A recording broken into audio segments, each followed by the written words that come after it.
Good morning friends, student and guardians.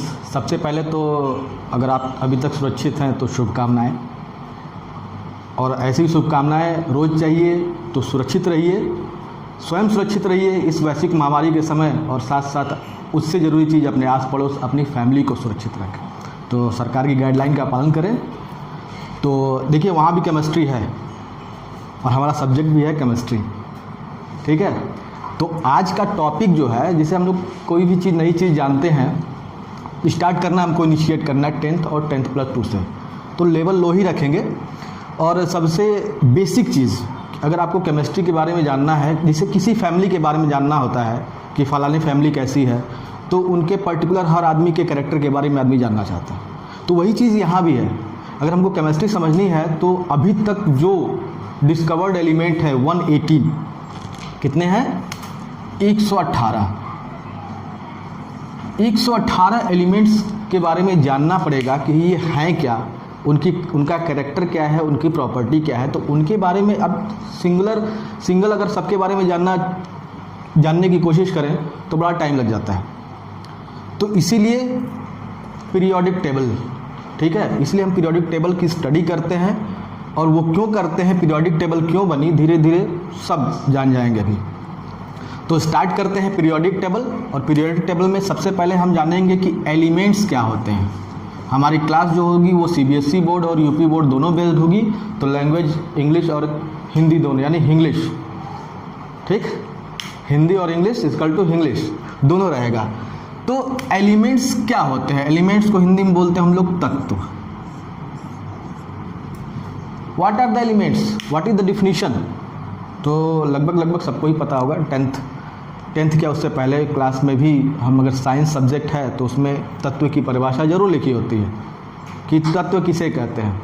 तत्व शुद्ध रूप में होते हैं, प्रकृति में फ्री स्टेट में पाए जाते हैं, उन्हें हम बोलते हैं तत्व। और सबसे बड़ी खासियत बात यह है कि उन्हें किसी भी केमिकल प्रोसीजर के थ्रू तोड़ा नहीं जा सकता, ठीक है। अब एलिमेंट्स भी छोटे छोटे पार्टिकल से मिलकर बने होते हैं, जिनको हम लोग बोलते हैं एटम।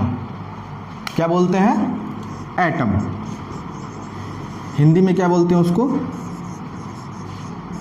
परमाणु।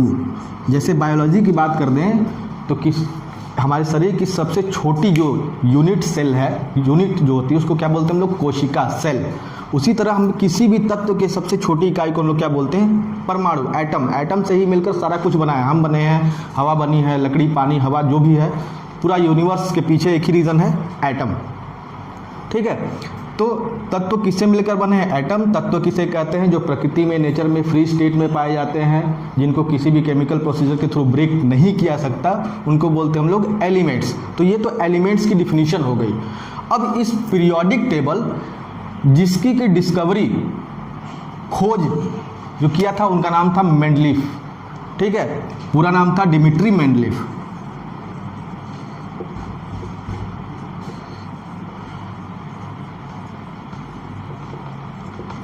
ये पीरियोडिक टेबल इन्होंने बनाया था। बात वही थी कि अलग अलग एलिमेंट के कैरेक्टर के बारे में जानने में हमको बड़ा टाइम लग जाएगा, तो इसीलिए उन्होंने एक पीरियोडिक टेबल की रचना की और तत्वों को इस प्रकार अरेंज किया कि पर्टिकुलर, सबसे पहले तो इस पीरियोडिक टेबल में कितने ग्रुप हैं और कितने क्या बोलते हैं, पीरियड्स हैं, उनके बारे में जान जाए। ये जो जितनी भी ये वर्टिकल्स, ऐसे अगर हम लाइन ड्रॉ कर दें, सफिशिएंट नहीं होगा इतने में, लेकिन फिर भी ऐसे ऐसे आपको दिखेगा। पीरियोडिक टेबल अगर आपने देखा है तो कुछ यूं आपको दिखेगा,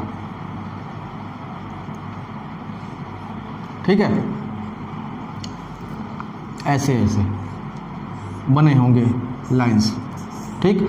तो ये जो है, इनको हम लोग बोलते हैं वर्टिकल, ठीक। और जो 36, हिंदी में 36, इंग्लिश में हॉरिजॉन्टल, ठीक है।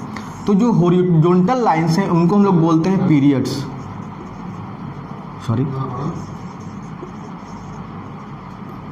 पीरियड्स। और जो वर्टिकल लाइन है उनको हम लोग बोलते हैं ग्रुप्स, यानी हिंदी में बोलेंगे समूह, और उसको बोलेंगे हिंदी में आवर्त। क्या बोलेंगे? आवर्त। और इसको हिंदी में क्या बोलेंगे? समूह, ठीक है। तो बात ये आती है कि भाई कितने समूह और कितने आवर्त, तो ये जानिए कि समूहों की संख्या जो होती है वो 18 होती है। 1 2 3 4 5 6 7 8 9 10 11 12 13 14 15 16 17 18 यानी 1 to 18। और जो आपकी हॉरिजॉन्टल लाइन्स है उनको जिनको हम बोलते हैं पीरियड्स, उनकी संख्या जो कितनी होती है 7, यानी हॉरिजॉन्टल 7, वर्टिकल 18। ग्रुप की संख्या यानी समूहों की संख्या हो गई आपकी 18 और आवर्त यानी पीरियड्स जो होते हैं वो कितने होते हैं 7। इन्हीं सब में पूरा का पूरा एलिमेंट 118 वो इन्हीं सब में सिचुएटेड है। और कुछ रीजन्स हैं कि हाइड्रोजन आपका यहाँ है, हीलियम आपका यहाँ है। आपने देखा होगा तो हाइड्रोजन और helium, atomic number 1, atomic number 2, बाकी सब इसके बीच में है। सारा कुछ लिखना पॉसिबल है नहीं, ठीक है। 118 एलिमेंट्स के नाम नहीं याद है। उन्हीं सब दिक्कत को दूर करने के लिए पीरियोडिक टेबल बनी है, ठीक है। क्यों बनी है वो भी आएगा। तो आपके 18 समूह हो गए और पीरियड्स कितने हो गए 7। तो अभी हम एलिमेंट्स के कैरेक्टर को न जानकर अभी हम इस पीरियोडिक टेबल में क्या क्या है, क्यों है, उस बारे में हमको जानना है। तो दो चीज़ें हमको पता चल गई, समूहों की संख्या और आवर्तों की संख्या। समूहों की संख्या कितनी है 18, आवर्त कितने हैं 7। समूह कौन से होते हैं जो वर्टिकल हैं, और पीरियड जो होते हैं वो हॉरिजॉन्टल 36, जो पड़े हुए हैं आड़े तिरछे उनको बोलेंगे हम लोग आवर्त, और जो खड़े खड़े हैं उनको बोलेंगे हम लोग समूह, ठीक है। अब देखिए और एक चीज़ लिखा भी होगा और कलर के आधार पर अलग भी किया होगा। ये पहली लाइन कुछ और कलर की होगी, दूसरी लाइन कुछ और कलर की होगी, ये पूरा का पूरा बीच वाला कुछ और कलर का होगा, इसमें भी 2-3 कलर देखने को मिलेंगे, और नीचे आपके 2 ऐसे अलग करके लिखा होगा, ठीक है। क्या रीज़न है भाई, देखते हैं। तो जो ये 2 लाइनें हैं, पहला ग्रुप और दूसरा ग्रुप, ठीक है। पहले होता था कि फर्स्ट ए फर्स्ट बी, वो एंशिएंट वाली थी, बड़ा कॉम्प्लिकेशन था, ठीक है। अब इजी हो गया कि पहला दूसरा तीसरा लेकर कहाँ तक 18 तक, अब आसान है। तो पहले को पहला ग्रुप, दूसरे को दूसरा ग्रुप, तीसरा चौथा पांचवा छठवां ऐसे हर ग्रुप है, कोई ए और बी अब नहीं है, ठीक। तो पहला ग्रुप और दूसरा ग्रुप ये दोनों मिलाकर लिखा होगा एस ब्लॉक एलिमेंट्स, ठीक। इसके बाद ये छोटे ब्लॉक में आते हैं, ये पूरा का पूरा यहां पर लिखा होगा डी ब्लॉक एलिमेंट,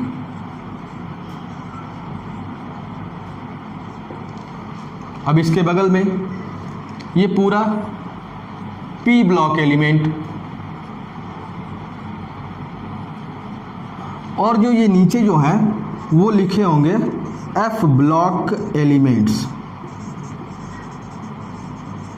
इसमें 2 ही पीरियड हैं, लैंथेनाइड और एक्टिनाइड सीरीज की, ठीक है। इसके बारे में भी डिस्कशन बाद में होगा क्यों अलग किया गया है, ठीक। तो ब्लॉक के आधार पर 4 ब्लॉक में बांटा गया है एस ब्लॉक एलिमेंट, जिसमें 2 ग्रुप हैं। डी ब्लॉक एलिमेंट में ग्रुप नंबर 3 से लेकर ग्रुप नंबर 12 तक, ये भी नोट डाउन कर लीजिए, ग्रुप 3 से लेकर ग्रुप 12 तक। और 13 to 18 जो आपके हैं वो पी ब्लॉक एलिमेंट में होते हैं। यहीं बीच में मर्ज किया रहता है, ये 2 एक्सपेंड करेंगे तो यही मिलता है, लैंथेनाइड सीरीज, लैंथेनम और एक्टिनाइड सीरीज। एक्टेनम पहला एलिमेंट लैंथेनम है, दूसरा इसमें के पहला एलिमेंट आपका है एक्टेनम। पूरे सीरीज को बोलते हैं पहले को लैंथेनाइड्स और दूसरे को एक्टिनाइड्स,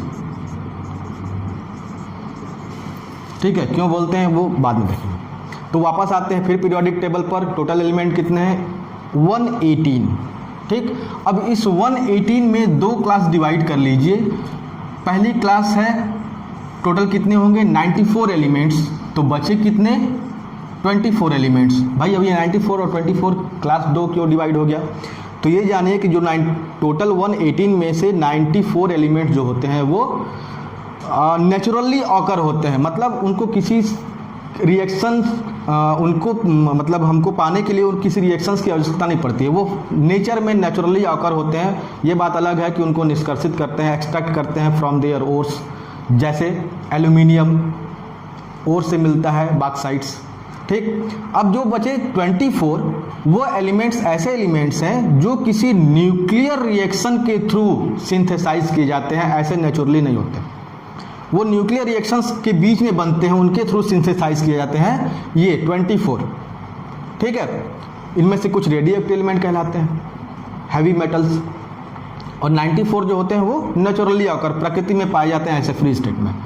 ठीक, तो ब्लॉक के आधार पर S, P, D and F 4 type के एलिमेंट्स बांटा गया है। ये S block, P block, D block, F block है क्या?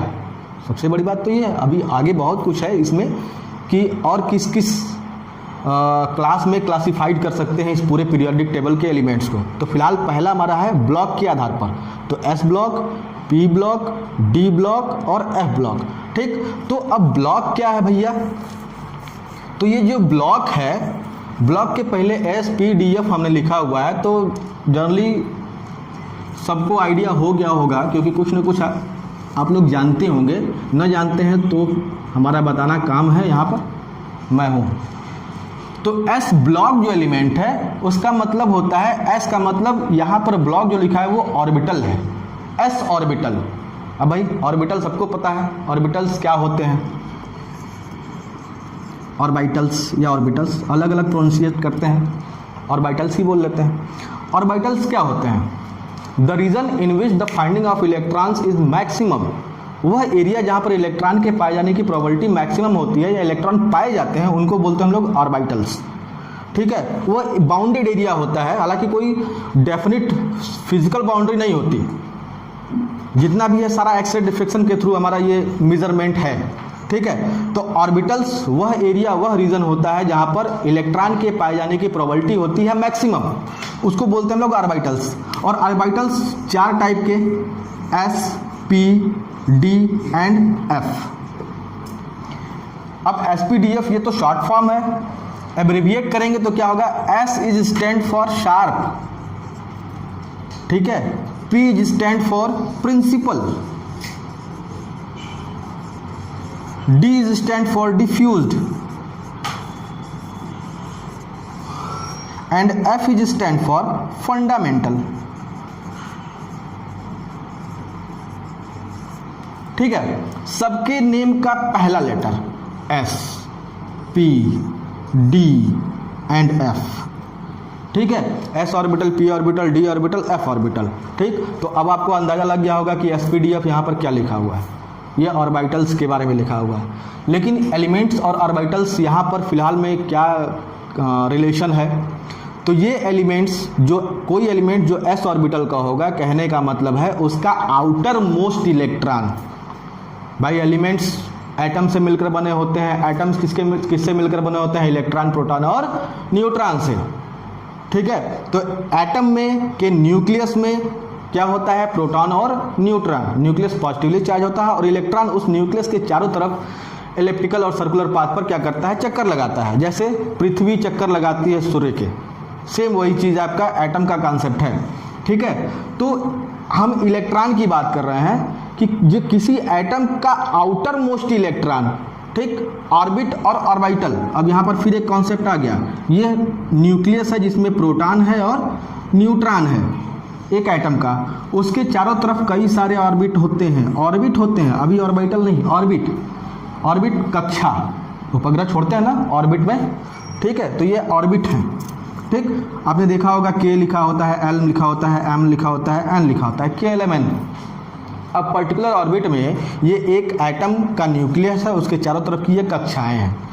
ठीक, तो प्रत्येक कक्षा में इलेक्ट्रॉनों की संख्या अलग अलग होती है और मैक्सिमम कितनी हो सकती है एक पर्टिकुलर ऑर्बिट में? तो उसका फॉर्मूला होता है 2n²।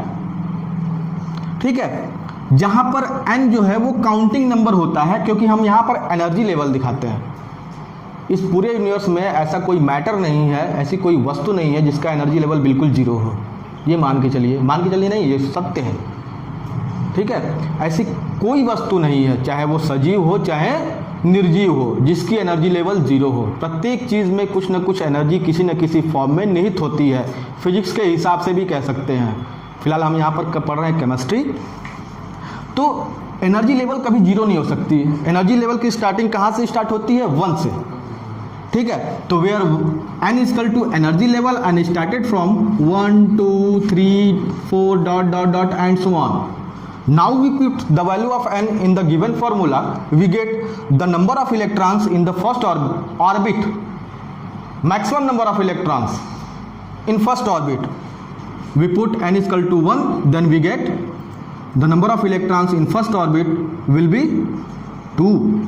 Square of 1 is equal to 1 and multiplied by 2 is equal to 2. ठीक. Same as similarly the number of electrons in the second orbit, maximum number of electrons in the second orbit will be, we put the value of n is equal to 2, we get 2 square of 2 is equal to 2 or multiplied by 2 is 8. Similarly in the third orbit, the maximum number of electrons will be 18. Square of 3 is equal to 9 and multiplied by 2 is equal to 18. And similarly the maximum number of electron in the fourth orbit will be 32. Square of 4 is equal to 16 multiplied by 2 is equal to 32. So we see कि अलग अलग orbit में इलेक्ट्रॉनों की संख्या अलग अलग हो रही है।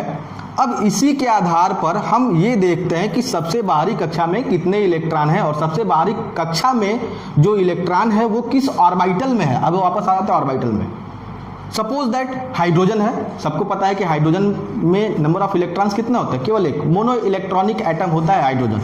तो केवल एक ही इलेक्ट्रॉन है, यानी उसके पास केवल एक ही कक्षा होगी, केवल एक ही कक्षा होगी ना, एक ही इलेक्ट्रॉन है और इसमें मैक्सिमम 2 इलेक्ट्रॉन कर सकते हैं। एनर्जी लेवल कभी 0 नहीं होती है, ठीक है।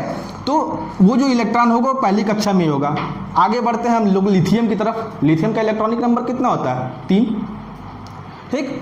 तो हाइड्रोजन, हीलियम, लिथियम। अब देखिए हीलियम तक तो ठीक था, वो भी पहली कक्षा ही थी, तो वो पहली कक्षा में, दूसरा वाला इलेक्ट्रॉन भी पहली कक्षा में ही होगा। लेकिन जैसे हम लोग लिथियम की तरफ बढ़ते हैं कक्षा चेंज हो जाती है, पहली से दूसरी में आ जाते हैं, क्योंकि पहले में एक मैक्सिमम 2 ही इलेक्ट्रॉन रह सकते हैं। अगर तीसरा इलेक्ट्रॉन भरना हो तो हमको ऑर्बिट चेंज करनी होगी, यानी सेकेंड ऑर्बिट में इलेक्ट्रॉन होगा। अब सेकेंड ऑर्बिट में एक मैक्सिमम कितने इलेक्ट्रॉन रह सकते हैं, 8। उसके बाद अगर इलेक्ट्रॉन भरने हो तो थर्ड ऑर्बिट की जरूरत पड़ेगी, ये भी भर जाएगा, तो उसके बाद इलेक्ट्रॉन भरने हो तो हमको fourth orbit, and so on चलता रहेगा। तो इसी से हम कहते हैं कि सबसे बाहरी कक्षा, अभी हम केवल कक्षा की बात कर रहे हैं, और इसी कक्षा में क्या होते हैं, ऑर्बिटल्स होते हैं। भाई जरूरी नहीं है कि ये पूरी की पूरी जो आपका ये सर्कुलर पाथ है, इलिप्टिकल पाथ है इलेक्ट्रॉन का, इलेक्ट्रॉन हर जगह थोड़ी होते हैं। इलेक्ट्रॉन के पाए जाने की प्रोबेबिलिटी का एक रीजन होता है, एक एरिया होता है जहाँ पर इलेक्ट्रॉन पाए, एक एक्सरे डिफ्लेक्शन से हमने एक बार देखा कि इलेक्ट्रॉन यहाँ राउंड कर रहा है, मूव कर रहा है, उसके बाद फिर देखा कि इलेक्ट्रॉन यहाँ है, इलेक्ट्रॉन यहाँ है, तो हमने एक बाउंड्री ड्रॉ कर दी, और उसी बाउंड्री ड्रॉ के विद इन द रीजन को हम लोग क्या बोलते हैं, ऑर्बिटल्स। इसलिए डिफिनीशन बनी है कि वह एरिया जहाँ पर इलेक्ट्रॉन के पाए जाने की प्रोबेबिलिटी मैक्सिमम होती है उसको बोलते हैं हम लोग ऑर्बिटल्स। और शेप के आधार पर ऑर्बिटल्स 4 प्रकार के होते हैं, एस, पी, डी और F. S stand for sharp, P stand for principal, D diffuse, F से फंडामेंटल। थोड़ा सा एक ओवरव्यू देख लेते हैं इस इनके ज्योमेट्री का, इनके शेप का।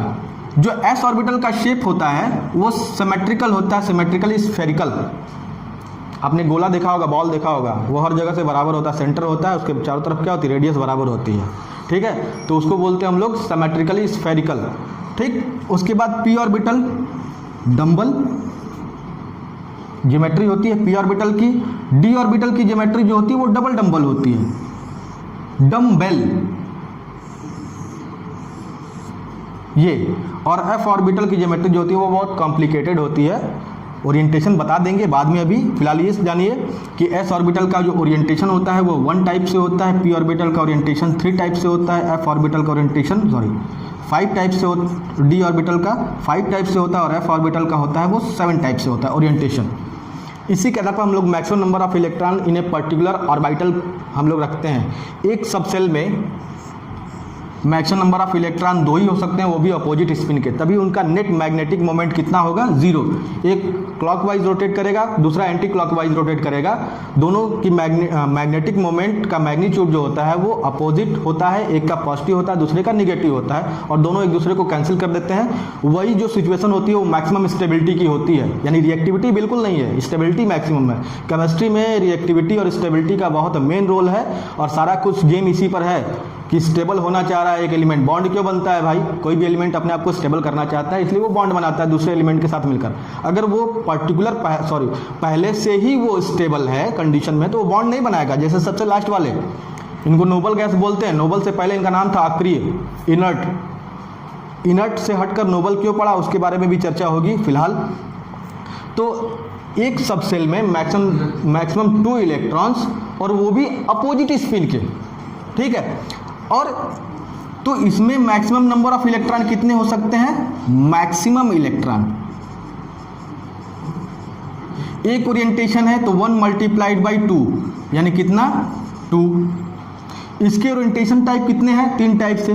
और एक सबसेल में कितने इलेक्ट्रॉन हो सकते हैं? 2। तो टोटल नंबर ऑफ इलेक्ट्रॉन कितने हो सकते हैं? 6। सेम एज 5 मल्टीप्लाइड बाई 2 यानी 10 एंड 7 मल्टीप्लाइड बाई 2 मीन्स 14। यानी एस ऑर्बिटल में मैक्सिमम नंबर ऑफ इलेक्ट्रॉन कितने? 2। पी में कितने? 6। डी में कितने? 10। और एफ में कितने?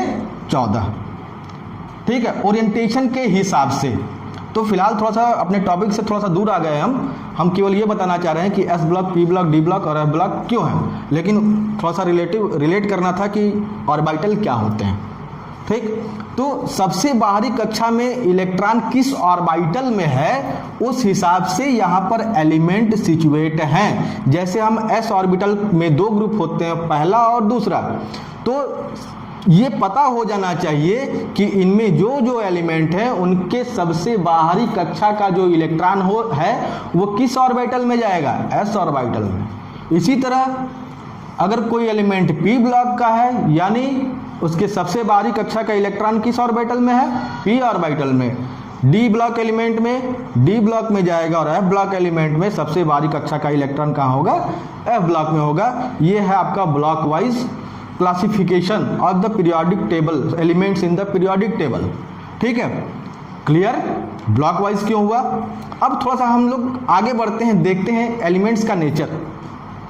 छोटी छोटी डिफिनेशंस हैं जो यहाँ पर लिखवाना तो बनता नहीं है, लेकिन जैसे बात कहते हैं लोहा, आयरन है, तो आयरन जो होता है उसको हम लोग बोलते हैं मेटल। आयरन जो है वो आपका क्या है? वो मेटल है, यानी धातु है।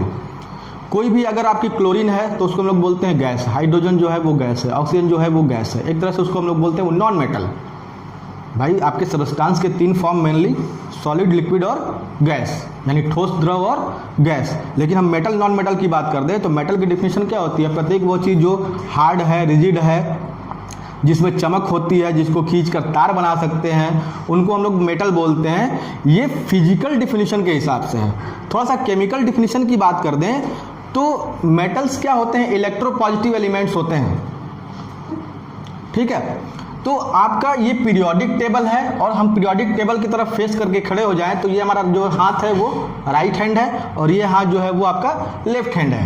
तो इसी तरह आपके पीरियोडिक टेबल का भी ये एक्सट्रीमली वाला, इधर वाला ये left hand side, sorry right hand side है, और इधर वाला आपका लेफ्ट हैंड साइड है। तो अब इसी को यहाँ पर वैरी कराते हैं, मैच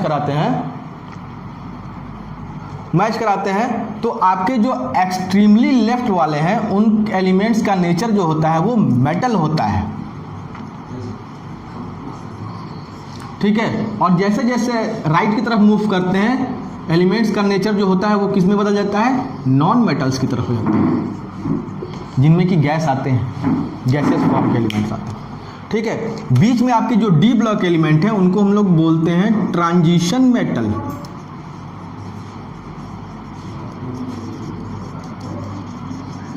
ठीक है, तो मेटेलिक कैरेक्टर के आधार पर हमने देखा कि आपके पीरियोडिक टेबल के एलिमेंट 3 क्लास में क्लासिफाइड है, मेटल्स, ट्रांजिशन मेटल्स और नॉन मेटल्स।